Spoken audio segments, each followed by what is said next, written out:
আসসালামু আলাইকুম। মহিলা কলেজ চট্টগ্রাম আয়োজিত অনলাইন ক্লাসে শিক্ষার্থীদের স্বাগত জানাচ্ছি। আমি আয়েশা আক্তার, প্রভাষক অর্থনীতি বিভাগ, মহিলা কলেজ চট্টগ্রাম। কেমন আছো শিক্ষার্থীরা? আশা করি ভালো আছো এবং সুস্থ আছো। করোনা সংক্রমণ যেহেতু বৃদ্ধি পেয়েছে, তাই তোমরা নিজেরা সাবধানে থাকবে, পরিবারের এবং নিজের খেয়াল রাখবে, যত্ন নেবে। আজকে আমি তোমাদের অর্থনীতি দ্বিতীয় পত্রের তৃতীয় অধ্যায় শিল্প অধ্যায়টি পড়াবো। অধ্যায়টিতে আজকে আমরা শিল্প সম্পর্কে একটু ধারণা দেব এবং শিল্পের শ্রেণীবিন্যাসটা দেখাবো, প্লাস একটা উদ্দীপক দেখানোর চেষ্টা করব। আচ্ছা, প্রথমে আমরা শিল্প কি সেটা সম্পর্কে একটু ধারণা নেব। শিল্প হচ্ছে যে প্রক্রিয়ায় প্রাথমিক পণ্যকে মাধ্যমিক বা চূড়ান্ত ভোগ্য পণ্যে রূপান্তরের যে প্রক্রিয়ায় মাধ্যমিক পণ্যকে প্রাথমিক ও চূড়ান্ত বা ভোগ্য পণ্যে রূপান্তর করা হয় তাকে বলা হয় শিল্প। এখানে প্রাথমিক পণ্য বলতে আমরা বুঝতে পারি যে ধরো তুলা, তারপর ধরো তুলা, তারপর হচ্ছে গম, এটা হচ্ছে আমাদের মাধ্যমিক পণ্য। তুলা, তারপর আমরা গম বলতে পারি, বাঁশ বলতে পারি। হ্যাঁ, এগুলো হচ্ছে কি পণ্য? প্রাথমিক পণ্য। আচ্ছা, তুলা থেকে আমরা পাই সুতা, সুতা থেকে আমরা পাই কাপড়, গম থেকে আমরা পাই আটা, আটা থেকে আমরা পাই রুটি, তারপর বিস্কিট, পাউরুটি, হ্যাঁ সব লিখছে শুধু লিখছে। বাঁশ থেকে আমরা পাই মন্ড, কাগজের মন্ড, হ্যাঁ মন্ড থেকে আমরা পাই কাগজ। এখানে এসব হচ্ছে প্রাথমিক পণ্য, এই তিনটা হচ্ছে মাধ্যমিক পণ্য,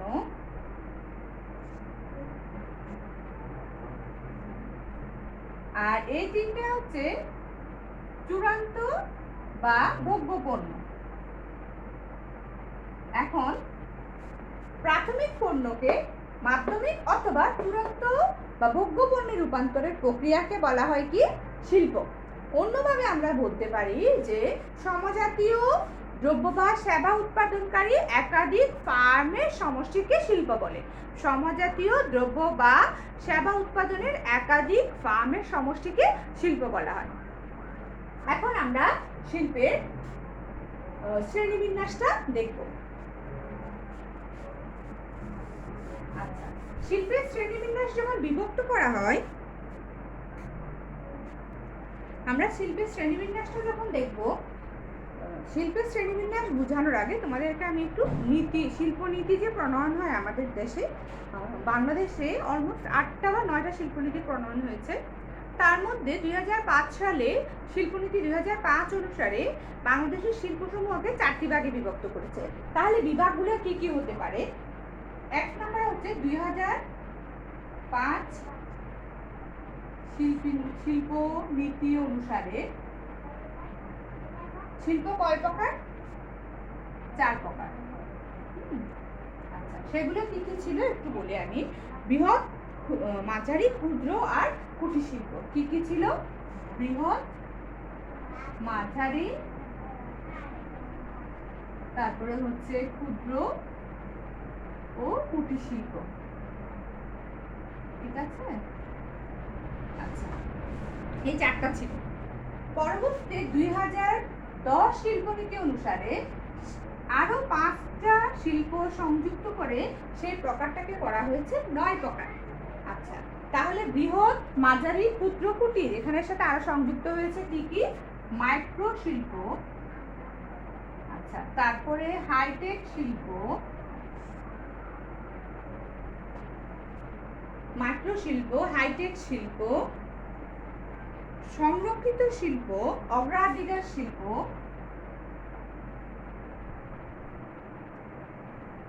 আর এটা হচ্ছে নিয়ন্ত্রিত শিল্প। আচ্ছা, এই 4টার সাথে ওরা আবার এই 5টা সংযুক্ত করে টোটাল 9 প্রকারের প্রকারভেদ দেখিয়েছে। টোটাল 9 প্রকারের শিল্পে বিভক্ত করেছে কোন সালে? 2010 সালে। এখন আসো 2016 সালের শিল্পনীতি অনুসারে 2005 সাল, 2010 সাল, 2016 সালের শিল্পনীতি অনুসারে প্রকার হচ্ছে কত? 12 প্রকার। আচ্ছা, এখানে ছিল 4 প্রকার, সেখানে সাথে সংযুক্ত করা হয়েছে 5 প্রকার, এখন এখানে আরো সংযুক্ত করা হয়েছে 3 প্রকার। সেগুলো কি কি? সেগুলো হচ্ছে হস্ত ও কারুশিল্প, তারপরে হচ্ছে সৃজনশীল শিল্প, তারপর হলো উচ্চ অগ্রাধিকার শিল্প। অর্থাৎ অগ্রাধিকার শিল্পকে আবার বিভক্ত করে ফেলা হয়েছে, সেখানে আবার উচ্চ অগ্রাধিকার শিল্প বলে আরো একটা পোর্শন আনা হয়েছে, যেখানে অগ্রাধিকার শিল্পগুলোর মধ্যেও আবার অগ্রাধিকার দেয়া হবে। ঠিক আছে? আচ্ছা, এখন আসো আমরা এই শিল্পগুলো সম্পর্কে একটু ধারণা নেই। ঠিক আছে? আচ্ছা, তাহলে প্রকারভেদগুলো একটু মনে রাখবে। 2005 সাল অনুসারে কত ভাগে বিভক্ত? 4 ভাগে বিভক্ত। 2010 সাল অনুসারে কত ভাগে বিভক্ত? 9 ভাগে বিভক্ত। 2016 সাল অনুসারে কত ভাগে বিভক্ত? 12 ভাগে বিভক্ত। ঠিক আছে? এই 4টা ভাগের সাথে এই 5টা ভাগ সংযুক্ত করে 9 ভাগ, আবার এই 9 ভাগের সাথে এই 3টা ভাগ সংযুক্ত করে টোটাল 12 ভাগে বিভক্ত করা হয়েছে শিল্পকে। এখন আসো আমরা সেই শিল্পগুলোর একটু বিস্তারিত জানবো। আচ্ছা, একটু তোমাদেরকে সদস্য সংখ্যাগুলো তালিকার মাধ্যমে দেখানোর চেষ্টা করছি, যাতে তোমাদের মনে রাখতে সুবিধা হয়। আচ্ছা, দেখো এখানে কিছু কথা শব্দ দেওয়া আছে। ম্যানুফ্যাকচারিং খাত, সেবা খাত। এটা শুধু 3টা শিল্পের বেলায় এই 2টা খাত আলাদা করা আছে। বৃহৎ শিল্প, মাঝারি শিল্প আর ক্ষুদ্র শিল্পের বেলায় ম্যানুফ্যাকচারিং খাতে একরকম মূলধনের প্রয়োজন হয় আর এক ধরনের সদস্য সংখ্যা প্রয়োজন হয়। সেবা খাতে অন্যরকম মূলধন আর সদস্য সংখ্যার প্রয়োজন হয়। আসলে আমরা প্রথমে বৃহৎ শিল্পের দেখি। ম্যানুফ্যাকচারিং খাতে আমরা 30 কোটি টাকার বেশি মূলধন আমাদের প্রয়োজন হবে, আর 250 জনের অধিক শ্রমিক যদি আমি নিয়োগ করি, সেই শিল্পটাকে বলা হবে বৃহৎ শিল্প। আর সেই ক্ষেত্রে সেবা খাতে হচ্ছে 15 কোটি টাকার অধিক এবং 100 জনের অধিক। বেশিরভাগ ক্ষেত্রে তোমরা এই ম্যানুফ্যাকচারিং খাতের বিষয়টা খেয়াল করবে। ঠিক আছে? ম্যানুফ্যাকচারিং খাতের বিষয়টা খেয়াল রাখবে। যেমন 250 জনের অধিক যদি শ্রমিক বলে, সেটা বুঝতে হবে কোন শিল্প? বৃহৎ শিল্প। যেমন আমাদের বস্ত্র শিল্প, পাট শিল্প, এসব কি চিনি শিল্প, এগুলো আমরা বলতে পারি কি? বৃহৎ শিল্প। ঠিক আছে? বস্ত্র শিল্প, পাট শিল্প, এগুলোকে আমরা কি বলতে পারি? বৃহৎ শিল্প বলতে পারি। তারপরে মাঝারি শিল্প হচ্ছে 10 থেকে 30 কোটি টাকার কম।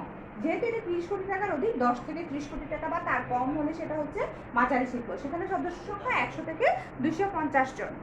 সেবা খাতে হচ্ছে 1 থেকে 15 কোটি টাকা আর 50 থেকে 100 জন। সাধারণত সেবা খাতের এই সংখ্যাটা জানতে হয় কেন? এমসিকিউর জন্য। এমসিকিউতে এই প্রশ্নগুলো আসে। সেবা খাতে, মাঝারি খাতের সদস্য সংখ্যা কত, এরকম প্রশ্ন আসে।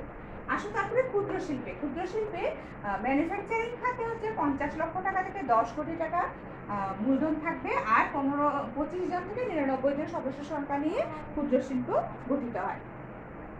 তারপরে হচ্ছে মাইক্রো শিল্পে আসো। মাইক্রো শিল্পে 5 লক্ষ টাকা থেকে 50 লক্ষ টাকা পরিমাণ মূলধন থাকবে, আর 10 থেকে 24 জন সদস্য থাকবে।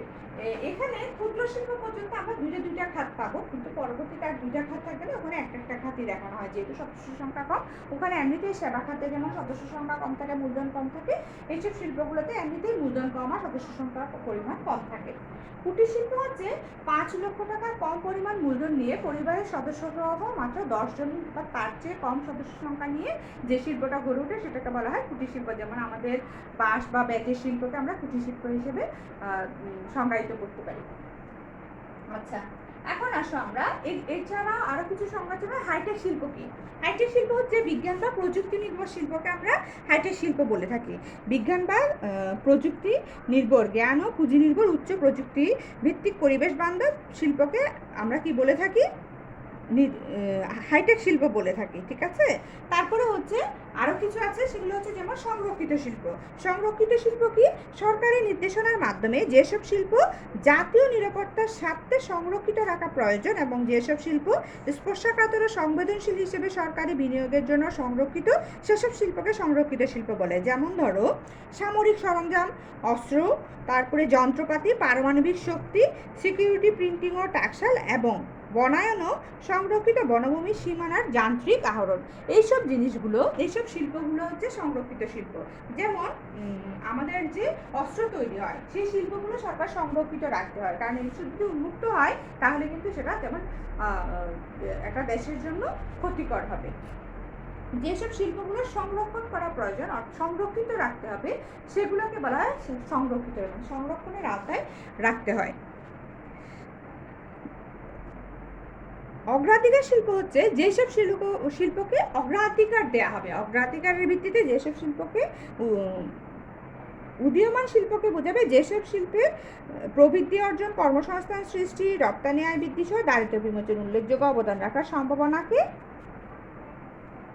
কাজে লাগিয়ে প্রয়োজনীয় পৃষ্ঠপোষকতার মাধ্যমে পরিপূর্ণ বিকাশের জন্য সরকার কর্তৃক একটি নির্দিষ্ট সময় পর্যন্ত অগ্রাধিকারমূলক নীতি সমর্থন যোগানো হয়, সেগুলোকে বলা হয় কি অগ্রাধিকার শিল্প।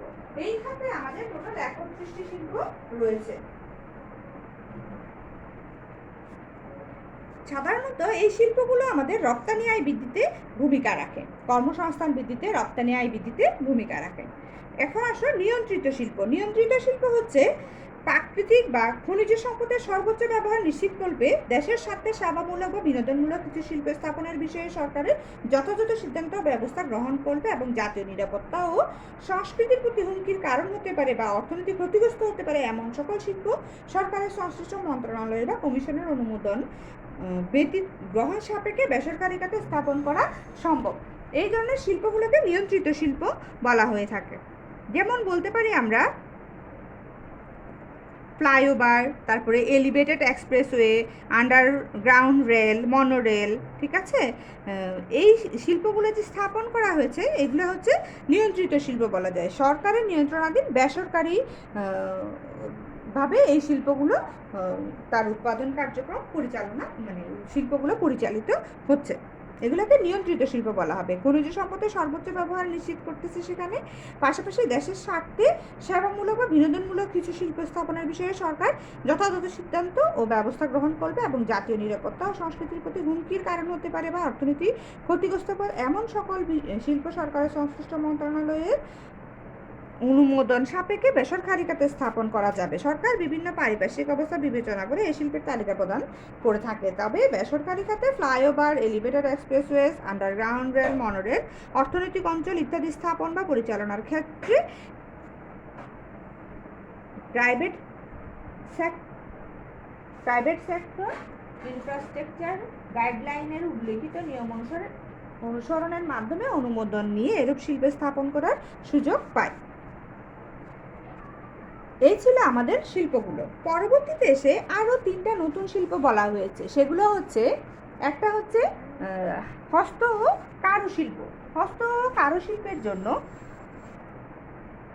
কারুশিল্পীর শৈল্পিক মনন শ্রমের ব্যাপক ব্যবহার বা বংশ পরম্পরায় প্রাপ্ত মেধা, দক্ষতা ও কলাকৌশলের মাধ্যমে অথবা সৃজনশীল ব্যক্তি প্রশিক্ষণ গ্রহণ করে প্রয়োজনে আধুনিক প্রযুক্তি ব্যবহারের মাধ্যমে সময়ের পরিবর্তনশীলতাকে সমন্বয় করে নান্দনিক ও ব্যবহারিক যে পণ্য উৎপাদন করে থাকে সেগুলোকে আমরা বলে থাকি হস্ত বা কারুশিল্প।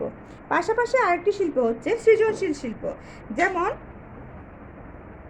অ্যাডভার্টাইজিং, স্থাপত্য, art and antique, design, fashion design, film and video, interactive, leisure software, music, performing art, publishing, software and computer media ইত্যাদি। এইসব শিল্পগুলোকে আমরা বলতে পারি কি সৃজনশীল শিল্প, কারণ ওইখানে মানুষ তার সৃজনশীলতার পরিবর্তন করে সৃজনশীলতার মাধ্যমে নতুন নতুন উদ্ভাবন করে থাকে।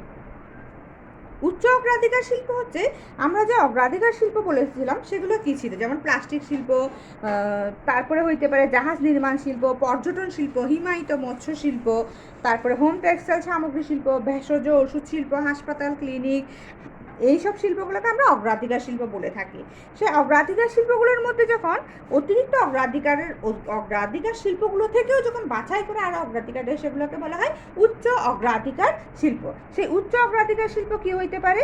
তৈরি পোশাক শিল্প, ওষুধ শিল্প, সফটওয়্যার শিল্প, খাদ্য প্রক্রিয়াজাতকরণ বা কৃষি যন্ত্রপাতি প্রস্তুতকারী শিল্প, চামড়া ও চামড়াজাত শিল্প, লাইট ইঞ্জিনিয়ারিং শিল্প, পাট ও পাটজাত শিল্পকে আমরা এক্ষেত্রে উচ্চ অগ্রাধিকারজনিত শিল্প বলতে পারি। এইসব শিল্পগুলো এইসব দেখা যাবে কি তোমাকে এমসিকিউ কোশ্চেনে, তোমাকে যেমন শিল্পনীতি 2016 অনুসারে হিমায়িত মৎস্য শিল্প এবং বীজ শিল্পকে কী শিল্প বলা হয়, তোমাকে এরকম প্রশ্ন করতে পারে। আমরা একটু আগেই বলেছি যে হিমায়িত শিল্পটা কোন শিল্প? হিমায়িত শিল্প হচ্ছে অগ্রাধিকার শিল্প। তো তোমাকে সেই অপশনটা দেয়া থাকবে, ঠিক আছে? বীজ শিল্প, হিমায়িত শিল্প, জুয়েলারি, খেলনা, আসবাবপত্র শিল্প, সিমেন্ট শিল্প, এগুলো কি শিল্প? অগ্রাধিকার শিল্প, ঠিক আছে? এই শিল্পগুলো আমরা জানলাম, এটা বইয়ে আরও বিস্তারিত দেয়া আছে, তোমাদেরকে আমি একটু ধারণা দিয়েছি, সদস্য সংখ্যাগুলো দেখিয়েছি। এখন একটা উদ্দীপক দেখাবো, তাহলে তোমরা বুঝতে পারবে যে শিল্পের প্রশ্নগুলো কেমন হয়। এই ছিল আমাদের শিল্পের শ্রেণীবিন্যাস। তাহলে শিল্পের শ্রেণীবিন্যাসগুলো, এই সদস্য সংখ্যা হলো শিল্পের শ্রেণীবিন্যাস হচ্ছে এই কয়টায়, এই 5টা। হ্যাঁ, বাকিগুলো হচ্ছে তোমার সদস্য সংখ্যা দিয়ে তুমি বুঝবে না, সেরকম যেমন হাইটেক শিল্প, জ্ঞান বা প্রযুক্তি নির্ভর শিল্প, সেরকম সংরক্ষিত শিল্প, সেগুলো হচ্ছে যেসব শিল্পগুলো সংরক্ষিত রাখা প্রয়োজন দেশ বা দেশের স্বার্থে বা সেই সব শিল্পগুলোকে সংরক্ষিত শিল্প বলা হয়। অগ্রাধিকার শিল্প হচ্ছে যেসব শিল্পগুলোকে অগ্রাধিকার ভিত্তিতে উৎপাদনের সুযোগ দেওয়া হয় বা উৎপাদন করা হয় যেসব শিল্পে, সেগুলোকে অগ্রাধিকার শিল্পগুলোর মধ্যে আবার যেসব শিল্পকে উচ্চ অগ্রাধিকার দেওয়া হয়, যেমন তৈরি পোশাক শিল্প, ওষুধ শিল্প, এইসবকে উচ্চ অগ্রাধিকার শিল্প হিসেবে আখ্যায়িত করা হয়। সেরকম তোমার নিয়ন্ত্রিত শিল্প, যেসব শিল্পগুলো সরকারের নিয়ন্ত্রণ করা প্রয়োজন, সেই সব শিল্পগুলোকে নিয়ন্ত্রণাধীন শিল্প বলা হয়। সেরকম নিয়ন্ত্রণাধীন শিল্প এবং সংরক্ষিত শিল্প এইসব ব্যাখ্যা করা হলো। সাধারণত প্রশ্ন হয় হচ্ছে বৃহৎ, মাঝারি, ক্ষুদ্র এই পোষণ এবং কুটির শিল্প থেকে সাধারণত বেশি প্রশ্ন করা হয়। বৃহৎ শিল্প, মাঝারি শিল্প, ক্ষুদ্র শিল্প, কুটির শিল্প, এই পোষণগুলো দিয়ে তোমাদের প্রয়োগ উচ্চতর দক্ষতা বেশি প্রশ্ন করা হয় সাধারণত। অন্য শিল্পগুলো দেখা যায় জ্ঞান অনুধাবন অথবা বহু নির্বাচনী প্রশ্নে ব্যবহার করা হয়। আচ্ছা, আজকে আমরা একটা উদ্দীপক দেখব, যেটাতে আমি তোমাদেরকে এসব সদস্য সংখ্যার একটা নমুনা দেবো এবং তোমরা পরবর্তীতে আমাকে সেটা বাড়ির কাজের কমেন্ট বক্সে বাড়ির কাজের মাধ্যমে সলিউশনটা দেখাবে, তাহলে আমি বুঝতে পারবো যে তোমরা ক্লাসটা বুঝেছো কিনা। আচ্ছা, উদ্দীপকটা খেয়াল করো। আনিসুদ্দিন কঠোর পরিশ্রম ও বুদ্ধিমত্তার গুণে দারিদ্রতা দূর করে সমাজে প্রতিষ্ঠিত হয়। সে দেখো পর্যায়ক্রমে 3টা শিল্প সে স্থাপন করেছে। প্রথমে 2000 সালে মাত্র 5 লক্ষ টাকা দিয়ে এবং পরিবারের সদস্যদেরকে নিয়ে সে একটা শিল্প গড়ে তোলে। তাহলে প্রথম শিল্পটা কীরকম? 5 লক্ষ টাকা এবং পরিবারের সদস্যদের নিয়ে, শুধুমাত্র সদস্য নিয়ে। 2010 সালে টাকার পরিমাণ কত ছিল? 50 লক্ষ এবং শ্রমিকের সংখ্যা কত? 15 জন।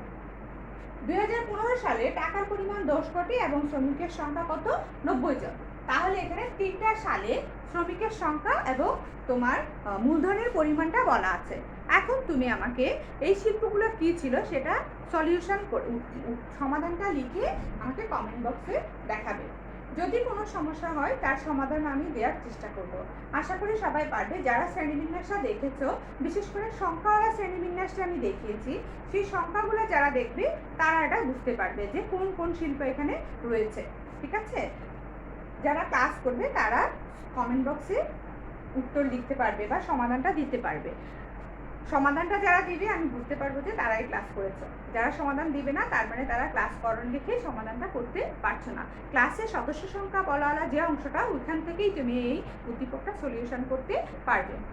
এই ছিল আজকের পড়া। আজ এই পর্যন্তই। ভালো থাকবে, সুস্থ থাকবে, দোয়া করবে আমাদের জন্য।